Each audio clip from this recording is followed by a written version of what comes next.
Сегодня очередная встреча нашего круглого стола. Обсуждаем стереотипы истории. Сегодняшняя тема, которую я хотел бы обсудить, насколько объективно наши современные историки Чувашии освещают историю становления автономии и государственности чувашского народа. Тема интересная, спорная, очень много аспектов, многогранная. Я уверен, что она затронет огромное количество различных вопросов. О ней можно разговаривать много, долго, очень разносторонне. Но собрал, сделал, конечно, все это уже определил свой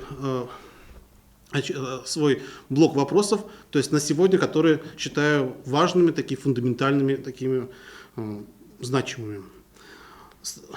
Для того, чтобы немножко состоялся диалог, вообще не просто высказывать свою точку зрения, я хотел бы сегодня оппонировать с книгой, которая вышла у нас недавно, в прошлом году, сейчас она распространяется, подготовлена сотрудниками Чувашского гуманитарного института, Государственного института гуманитарных наук Владимиром Николаевичем Клементьевым, научный редактор Юрий Владимирович Гусаров, то есть не один человек, можно сказать, над ней работал, рецензенты, доктора наук, и поэтому оппонируют с этой книгой.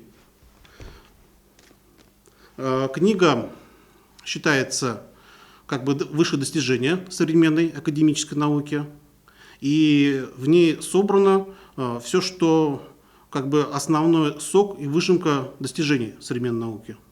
И поэтому буду разговаривать насчет нее. На сегодняшнюю встречу, как и на прошлые, приглашал Владимира Николаевича Клементьева, но, к сожалению, он не поддерживает мои такие начинания. В очередной раз сказал, что у него там дела, заботы, ремонт дома надо делать. Гусаров сказал тоже, что не по плану, он так вот тоже не готов сегодня выступать. Поэтому приходится выступать опять одному. Рад, что у нас сегодня люди собрались, общественность интересуется. Надеюсь, что получится содержательный разговор по этой теме. В свое выступление я тоже обдумал, как его лучше сделать. В июне месяце должна была состояться презентация книги «Истоки государственности Чувашии» Владимира Николаевича Клементьева. И я подготовил свою рецензию для этого события, но пока перенесли на сентябрь месяц презентацию. И сейчас я фактически использую вот эту рецензию для того, чтобы сегодня на основе нее и провести наше мероприятие. Мы ее сделаем из 3 блоков. 3 основных блока вопросов, которые я хотел затронуть. Каждый блок отдельно мы это еще обсудим. И сегодня будет представлено. Я свою рецензию предпочту читать, потому что мне так легче излагать мысли, потому что появляются новые, сбиваюсь. Могу важные вещи упустить, а здесь уже обдумано, сформулировано, и поэтому я буду за основу использовать текст, но периодически буду комментировать. Если появятся какие-то вопросы, пожалуйста, спрашивайте, обсудим. Итак, начнем. У рецензируемой работы имеется положительная сторона в том, что под одной обложкой собран многочисленный материал, освещающий события за предыдущие тысячелетия, необходимые для изучения истории государственности чувашского народа. Эта книга полезна для полемики. На основе ее можно вести дискуссии, последовательно исправляя заблуждения, искажения и мифы, накопившиеся еще с царских и советских времен, которые сохранились в общественном сознании людей и в научном сообществе. Надеюсь, что данная монография активизирует обсуждение злободневных вопросов истории создания автономии и государственности чувашского народа. Понимаю, что оппонируя данной работе, мне приходится оспаривать не только концептуальные конструкции Клементьева, но и значительные части научной общественности республики. Не будем бояться этого. Разве не в этом назначение науки, чтобы переосмысливать прежние результаты исследователей с учетом достижений современной науки? Это раньше опираясь на монархическую, религиозную или коммунистическую идеологию, а сейчас, в демократическое время, все хотят изнутри и извне знать всю правду о жизни национальности, познакомиться с корнями и кроной истории и культуры каждого народа, узнать все точки и особенности развития своего народа. Книга большая, все вопросы осветить в рамках одной рецензии невозможно. Остановимся на главном вопросе фундаментального значения. Но в этом связи, что хотелось бы добавить, то, что здесь огромное количество, конечно, фактического материала. Но я буду все-таки обсуждать не фактический материал, он здесь очень многочисленный, и в этом большой плюс, действительно, что это собрано, и что под одной обложкой, и это очень нужно. Раньше, например, когда я занимался этой темой, очень не хватало, чтобы посмотреть именно в ретроспективе, начиная от начала зарождения государственности со времен Волжской Болгарии и до начала 20 века. Так что в этом отношении это большой прорыв. Но все-таки я буду обсуждать не весь фактический материал, а вот именно выводы. Потому что для фундаментальной науки имеет значение не только те факты, но и в первую очередь, а что мы от этого, какие делаем основные выводы. То есть в первую очередь выводную часть. Какие вопросы мы будем обсуждать? Первое. Структура и методика работы в контексте поставленной тематики. Второе. Факторы становления государственности. И третье. Историческая оценка национальных деятелей XVIII века, начала XX века в контексте возрождения и становления государственности чувашским народом. Итак, сейчас мы рассмотрим первый блок вопросов, связанный с национальной государственностью. Судя по всей работе, а также по поведению на странице 7, основная методика исследования, то есть я немножко говорю здесь о методике, построена на принципе историко-генетического анализа. Безусловно, без нее никак. То есть посмотреть, как в развитии развивается вообще какая-нибудь либо идея, то есть какие корни. То есть здесь так и говорится. Кстати, я не книгой пользовался, я пользовался распечаткой электронной.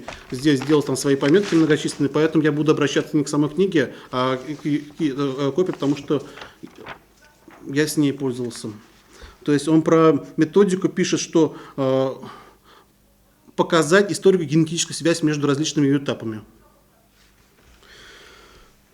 Естественно, без этого никак. Но этого недостаточно.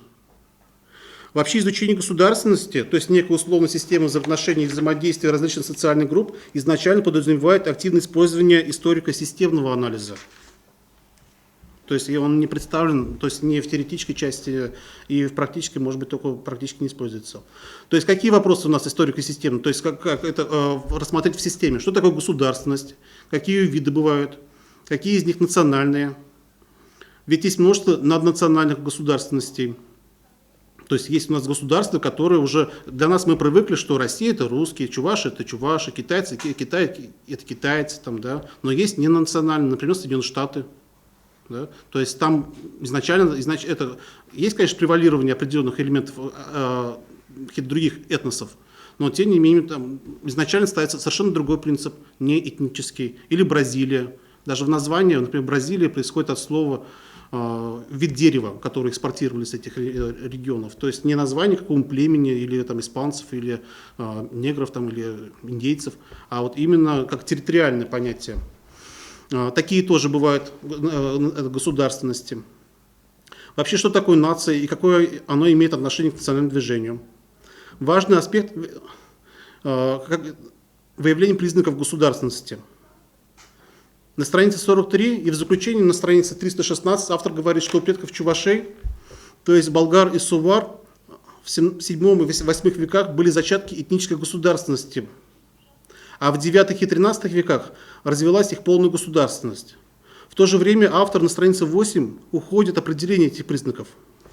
Могу даже зачитать этот момент. То есть он говорит, что автор не придерживается строгих определений, довольно вольно использует название, понятие, смысл которого до сих пор остается дискуссионным в науке. Это как раз такие, вот, как он приводит примеры: национальная государственность, политическая автономия, административная автономия, народность, национальность, нация, этнос и так далее. То есть он изначально ушел от этих тем. А напрасно, это очень благодатная тема. В чем проявлялась болгаро-чувашская государственность? Какое соотношение бывшей болгарско-чувашской государственности с монгольской, кыпчакской или русской государственностью? Ведь есть же материал по этому поводу, но в книге по этому поводу у нас ничего не пишется. Но хотя признается о том, что у болгар-сувар были зачатки сначала, а потом в 9-13 веке развита государственность. Чувашская интеллигенция и научный мир уже 1,5 столетия активно пытается привязать чувашскую государственность к болгарской. В монографии эта преемственность не наблюдается. Странно, что эти архиважные вопросы обойдены вниманием, рассматриваются очень ограниченно, только на одной странице и в контексте названия параграфа «Этническая история чувашей». Так и хочется сказать, потому что этническая история описывает обычно таких вот, ну, не государственных народов, ну, например, о папуасах, там, да, то есть, по сути, рассматривает истоки государственности, когда уже развита эта государственность, но без названия самой государственности. Тут есть только сама этническая история. Название главы я точно могу показать, что она действительно... Все эти вопросы, вот, к сожалению, у нас еще мало читали ее, эту работу, и поэтому, ну, кто может со мной возразить или согласиться, мало кто может. Но вот оно, это на странице 43, этническая история чувашей, 9 первая половина 16 века. Чувашский народ в системе этноконфессиональной политики российского государства сразу переходит. То есть этническая история рассматривается на одной странице, а дальше сразу начинается на следующей странице уже российская история. То есть вот этот огромный блок вопросов просто ушел. И если я предыдущий в своей рецензии 2 года назад писал, что а где эти истоки государственности чувашей в прошлом, то этого нет и здесь, сейчас. Тогда ставлю вопрос, а период, это получается 7-13 веков, государственность предков Чувашии не относится? Надеюсь, что когда-то мне на этот вопрос дадут ответ. В монографии не хватает обоснования рассуждений на такой значимый вопрос о месте национальных государственностей в жизни России в течение всего 20 и начала 21 веков. Без них вся идея книги не имеет смысла.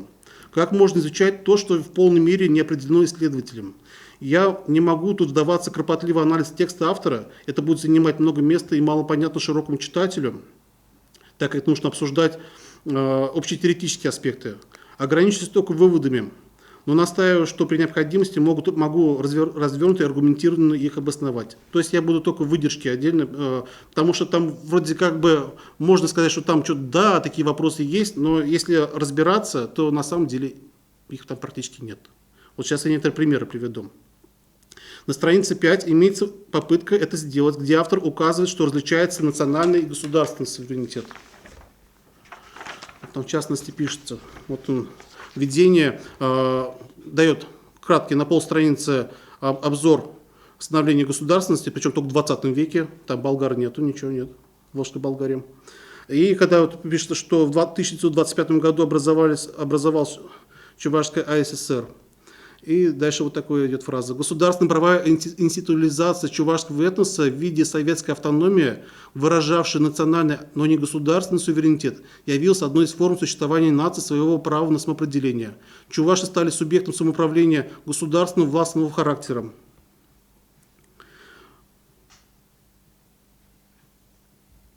То есть здесь идет речь, что в 1925 году выражался она больше в национальном, но не в государственном суверенитет. К сожалению, там мысль не закончена, оборвана и оставляет ощущение, что автор намеренно не стал разворачивать ее дальше из-за того, что если бы он это сделал, то это продолжение рассуждений привело бы к отрицанию всей его концептуальной системы. Недосказанность отличия национальной и территориальной государственности приводит к тому, что автор многие достоинства национальной автономии, благодаря которой имеется значительное число позитивных моментов советского и современного российского федерализма, приписывается территориальному принципу автономизации. Но здесь нужно, конечно, четко указывать, и, к сожалению, в этой работе нету, то, что государственный авторитет – это у нас в первую очередь территориальный суверенитет. Да? И идет, например, как же о суверенитете, то есть того народа, который проживает на этой территории. Вот как мы Соединенные Штаты говорили, Бразилия, Австралия, или что там, как же, или другие народы, то есть или Россия, там наша, это в этом отношении территориальный. Но бывает и когда и национальный суверенитет. Но национальный суверенитет, это как же изначально, конечно, это культурные и этнические это уже принципы. И они не всегда бывают, что совпадают с определенными границами. И не всегда это, конечно, общепризнанно с юридической точки зрения. Это спорный вопрос международного права. Сейчас у нас все стоит на территориальном суверенитете, только у нас признается. У нас и народ, как же в европейском плане признается как государственный суверенитет, как именно это граждан всех этой нации. Но тем не менее, есть некая разница. В чувашском случае, у нас, мы говорим, он использует фразу национально-территориальный суверенитет и автономизация, то идет о сочетании двух принципов. Да? А в чем это идет сочетание? Не обозначается. И поэтому в современной у нас сейчас тяжело, у нас могут наши политики высказать, а в чем идет сочетание национального территориального суверенитета чувашского. В 20-е годы, когда образовалась Чувашская автономия, там четко и понятно говорилось, то, что национально-территориальная автономия, республика, она для чего она служит? Для того, чтобы использовать экономическую мощь определенного территории для развития какой-либо национальной культуры. Это то есть как вопрос ставили в 20-х годах 20-го столетия нашей, ну и в других регионах, в других республиках. То есть все четко и понятно. В принципе, например, Татарстан, Башкортостан во многом, наверное, таки работает. Ну, потому что у них действительно экономической мощи для этого достаточно. У нас как-то это дело не очень развилось, в первую очередь, наверное, все-таки в связи с экономической недостаточностью. И поэтому, наверное, потеряли вот эту линию. И когда, если поднимать такую тему, как истоки государственности чувашского народа и чуваши, то все-таки это надо, по крайней мере, людям, разбирающимся, академическим, указать, в чем эта разница, где это все сочетается, потому что у нас слишком все запуталось. А из-за этого мы приходим в тупик, где какой-то принцип, потому что получается две крайние позиции, либо этническая, национальная, либо территориальная, либо многонациональный народ Чувашской республики. А среднюю позицию у нас, где она сочетается, а у нас именно сочетается все это, у нас высказать четко, кратко и понятно не могут. И для этого подспорье, конечно, ученых, для того, что необходимость, для того, чтобы они это сделали. Но, к сожалению, он этого не делает. И в этой работе не проводится. Почему это? Чем это? Ну, даже если не в научном плане и в историческом плане, а вот даже в практическом, в политическом вопросе, потому что у нас появляется, собственно говоря, тупик. Либо у нас ударяется слишком в национальный аспект, да, либо в территориальный свой аспект. А у нас диалектика, она такая, что она не может стоять на месте, как же это самое, замереть на одном месте на прежнем достижении. И она либо скатывается либо в одну сторону, либо в другую сторону. Пока сейчас у нас, наверное, все-таки это идет к тому, что больше побеждает территориальный аспект. И поэтому, но за ней идет и лишение этого смысла вообще национального. Потому что поэтому мы и теряем президентов, то есть мы на территориальный принцип переходим. Поэтому и многие другие моменты, они теряются. Но это тема, наверное, отдельного разговора. Хотелось бы эту тему еще отдельно продолжить. У меня сегодня еще много других важных вопросов. Найти, сформулировать золотую середину, она у нас замечательно есть, конечно. Ну и в двух словах я могу сказать, это как раз тоже, опять-таки, сочетание территориального и национального аспекта там. Но немножко на таких на принципах, наверное, основанных на историческом, на этнокультурных особенностях. Политическая власть нам, конечно, нереально создать сейчас такую политическую свою автономию полностью, о которых мечтали у нас в 90-х годах, может быть, или что-то, как же сейчас, например, то есть это в нашем нестабильном мире и в России, это вещь такая сложная и опасная. Но сформулировать какой-то этнокультурный и исторический симбиоз народов России, а у чувашей в этом отношении уникальный, специфический опыт, хотя бы потому, что это первый крупный этнос и нация, которая вошла в состав моноэтнического ранее русского государства и стала многонациональной Россией при Иване Грозном. То есть она создала вот эту формулу взаимодействия различных культур и этносов. Это наша хорошая специфика. Многие народы это хорошо и эффективно используют. Мордва тысячелетия говорит о единении с Россией. Чеченцы даже говорят о том, что Кадыров там тоже любит повторять, о том, что мы там дружим. Мы немножко выбираем конфронтационную риторику, и в этом тоже определенные минусы. Но сейчас я пойду дальше, потому что эта тема отдельная, и надеюсь, что надо вообще это обсуждать как-то более широко и с специалистами разбираются. Вот я остановился на том, что многие достижения национальной автономии и государственности, суверенитета приписываются территориальной автономии. То есть в книге это присутствует. Потому что у него, видать, поставлена задача была то, что хорошо показать территориальную автономию. Но вот сам концепт, что важно, сам концепт национальной и культурной автономии и суверенитета и государственности, исследования не раскрывается, многое замалчивается. Если и частично упоминается о нем, то затушевано, где сложно отделить национальное от территориального.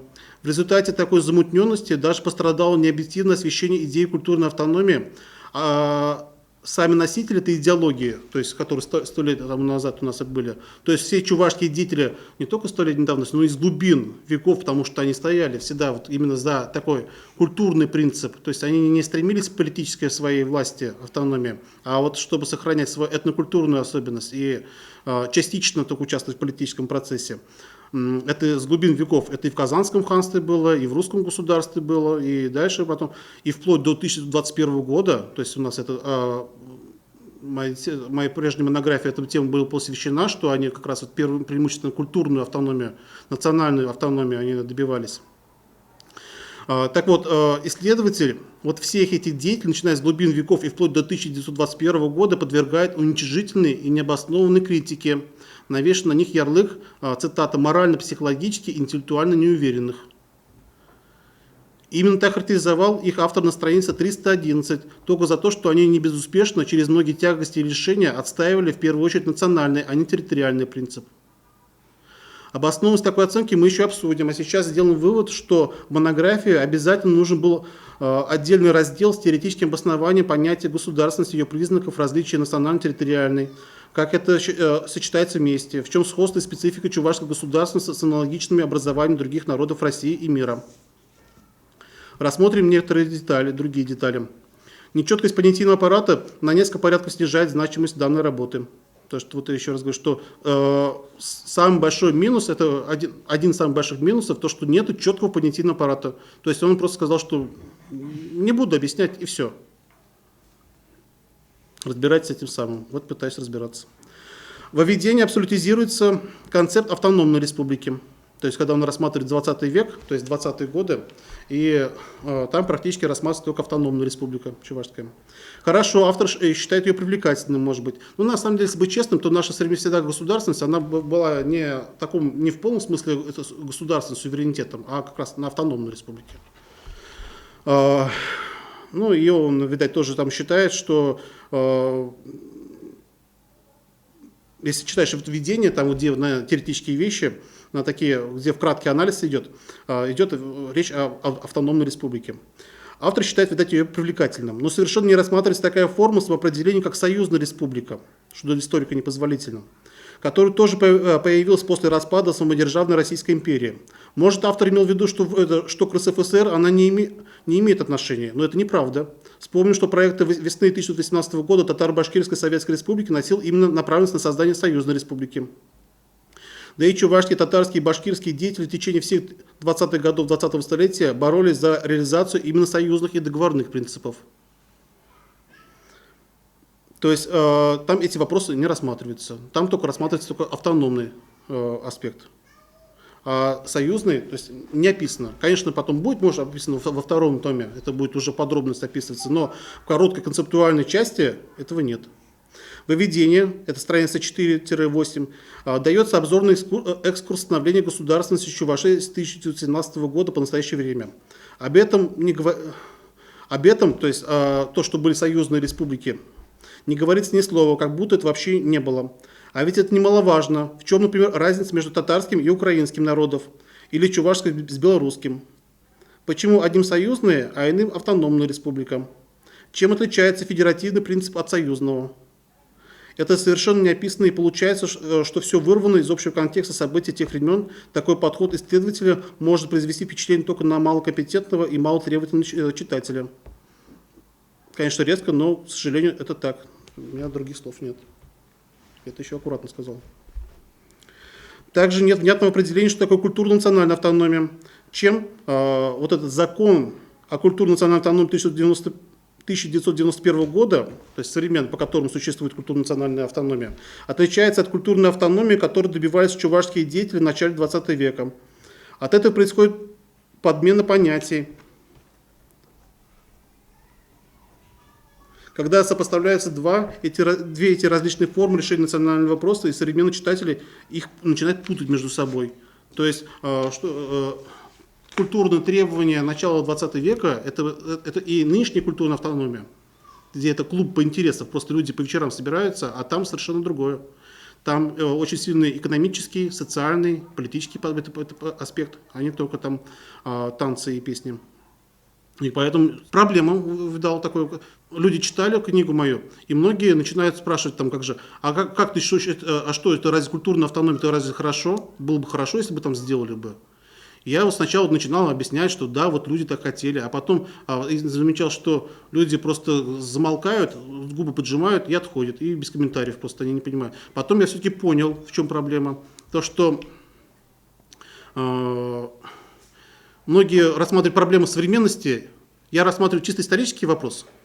То есть, а что было? То есть, мне не важно, это хорошо или плохо, я просто пытаюсь разобраться, а что там было 100 лет тому назад. А люди думают при этом о современных проблемах. И поэтому надо показывать, что все-таки это не одно и то же. Разница в этом есть. То есть прошлое с современностью никак не связано? Оно связано, конечно, но еще там большая принципиально современная культурная автономия на несколько порядков слабее, чем та, о чем было раньше. То есть, напомню, там вопрос, например, если в 1917 году состоялось о национальных своих земских управах, национальных властных советах, как же управах, да?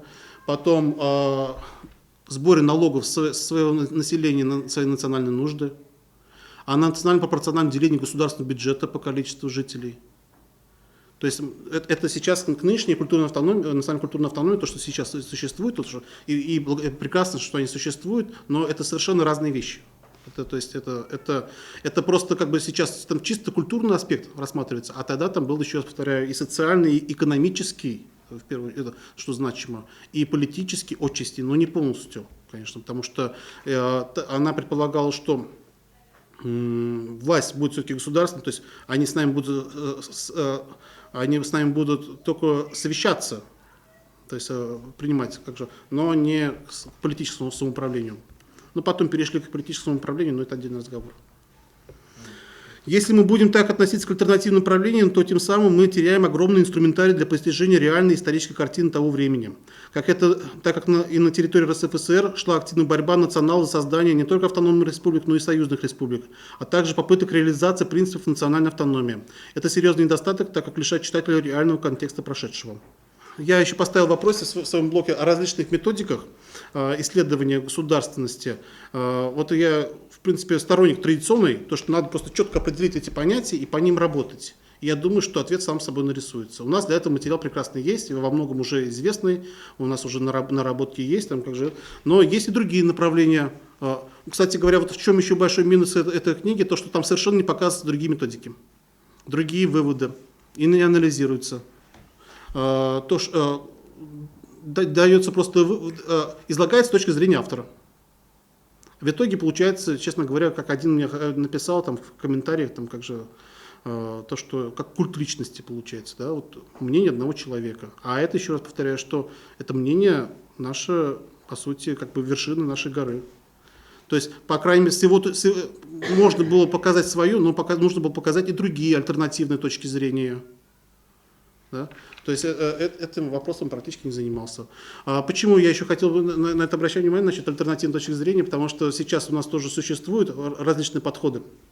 Вот сейчас мы с Альтимером, которого, к сожалению, сейчас не видно, потому что он снимает на камеры, мы когда тоже один из инициаторов этого сегодняшнего круглого стола, тоже сам историк по образованию, тоже сам работает в архиве, занимается в 18 веке, у него, например, когда мы начали обсуждать, у него интересная, тоже своя другая концептуальная методика по изучению по государственности, то есть основана не на других принципах, но, наверное, я попрошу ее озвучить его взгляд после второго блока по просвещению, потому что они будут тесно пересекаться, эти вопросы, и мы этот вопрос обговорим. Хорошо?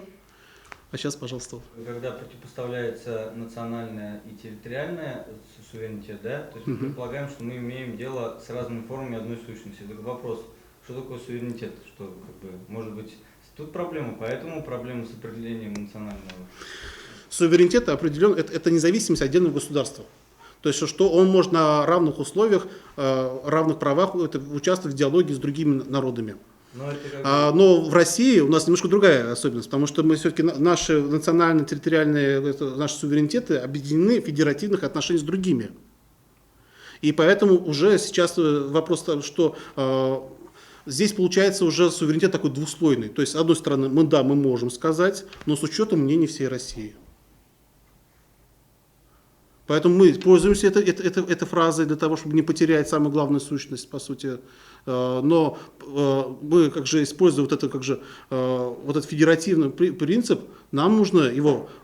То есть Чувашия может высказать свою особую точку зрения, но должен его Совет Федерации одобрить, грубо говоря, так. То есть это юридическое понятие суверенитета? Ну да, конечно. То проблема оформления, скажем, национального суверенитета или территориального, это чисто проблема юридического характера, так я понимаю? Ну да, да. Да. Вообще национальный вопрос это юридическое признание, в чем заключался тогда и 100 лет тому назад, это юридическое признание права этого определенного социальной общности, этнической, которая уже, ну, я сейчас разрабатываю, у меня свой подход, мы об этом как раз разговариваем насчет того, что такое нация, все-таки я этнос и нация не сильно разделяю, просто это разные стороны одного и того же явления. Мы сейчас не будем об этом. И когда решили национальные вопросы и суверенитета, юридическое признание со стороны государства и окружающего и международного сообщества о том, что они являются действительно субъектом. Вот сейчас, например, на Украине Донбасс ставит вопрос о своем суверенитете. Естественно. Да, но международное сообщество его не признает. Да, и Украина не признает ее. То есть, не знаю, может быть, со временем признает. То есть это вопрос сейчас это достаточно сложно. Есть же, скажем, случаи, скажем, и в истории, и в сегодняшнем дне, когда, скажем, государство или некий там народ самостоятельно действует, то есть суверенно, но юридически не признано. Например, Абхазы. Да, да. Приднестровская республика. Вот, но тогда получается, это они по факту суверенны, а юридически нет. То есть получается, они не суверенны или суверенны все-таки? Есть понятие де юре и де факто, так что это чисто юридические моменты там. То есть можем сказать о том, что Россия в период начала, скажем, правления Романовых, будучи вассалом Крымского ханства, не имела суверенитета? Или не можем? Еще раз. Россия была вассалом Крымского ханства примерно до Петра, то есть формально. Вот. Не имела, но при этом само Крымское ханство было вассалом Османской империи. Нет. То есть мы можем сказать о том, что Россия до Петра I не имела суверенитета? Как это звучало, формулировку там, что она была вассалом Крымского хана? Я сейчас, к сожалению, на скидку не вспомнил. Уточните. Там примерно до Петра I они были дань платили. Не часто, но платили. Уточните эту фразу, там, что, как они подразумевались, потому что у нас сейчас, я слышал об этом такой тенденции, то, что хотят немножко вот это бывшее ордынское такое население, как же поставить об этом вопрос, крымские татары любят этот вопрос там поднимать. Но надо все-таки уточнить, как эта фраза там звучала, то, что он был вассалом. Надо посмотреть. Но реально, конечно, не была. Но уже начиная, когда Иван Грозный провозгласил себя царем, то есть он провозгласил еще свой суверенитет. То есть смысл царя – это как раз в первую очередь суверенитет. А тогда зачем Иван Грозный главой своего государства сделал… Семена Бекбулатовича? Да.